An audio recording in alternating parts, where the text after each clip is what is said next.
Hi, I'm Ellie Kemper, and this is my hometown.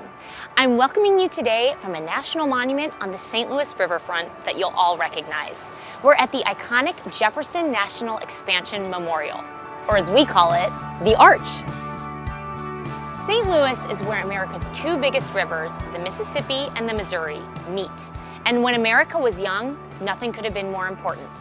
While the Arch and I are standing here on the banks of the Mississippi, the Arch actually commemorates something that happened on the Missouri River, where Lewis and Clark did something, well, monumental. Just 10 miles north of St. Louis, where these two rivers meet, Lewis and Clark followed the Missouri River all the way to the Pacific Ocean.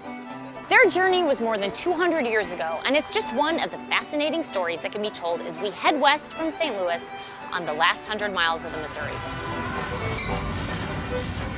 These are true stories of wilderness becoming civilization, immigration, war, celebration, and conservation. It's more than stories about the backyard of St. Louis. It's the story of America. Let's go exploring.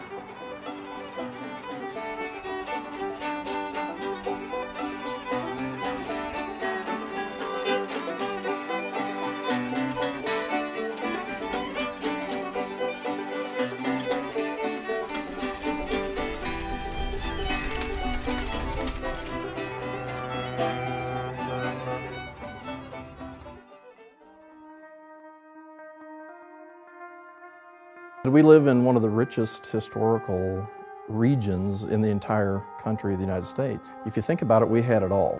The Native American history, which goes back at least 12,000 years. Lewis and Clark, they passed right by here. Not just once, twice. The early settlers who came here following Daniel Boone from Kentucky. The German immigration, Irish immigrants, we have the railroads, we have the river, of course. And all of these things that play into the big picture of the history of the United States, so much of that can be found right here.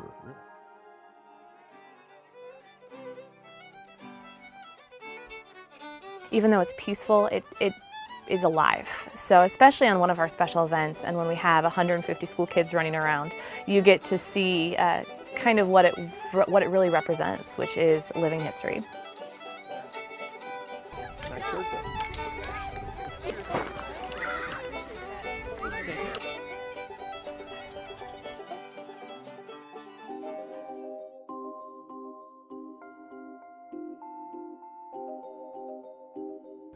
The disposal cell safely maintains or houses all of that waste that was cleaned up from the 1940s TNT production plant and the 50s and 60s uranium production plant. There's a dedicated path that goes right up to the top, and you have this incredible 360-degree view of the St. Charles, St. Louis skyline, and it's a great reminder of what humans are capable of, both in what we can do against the environment when it comes to pollution or contamination, but then also in how we can take responsibility and clean it up and safeguard for generations.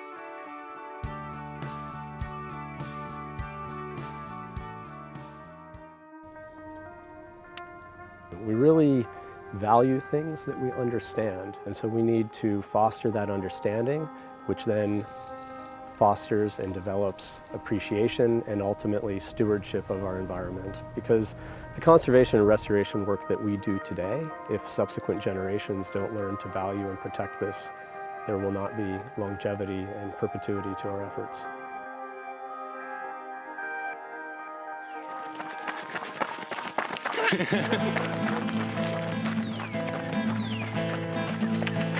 The Katy Trail and trailheads like this give us the opportunity to show off these trees.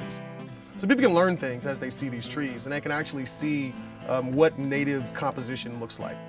That's kind of the reason why I became a forester in the first place, is because the decisions that we make on a daily basis last hundreds of years, and I'm prepared for that.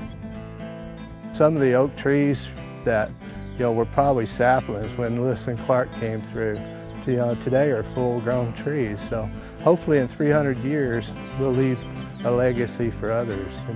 And the Missouri River Valley is going to be as important then as it is now.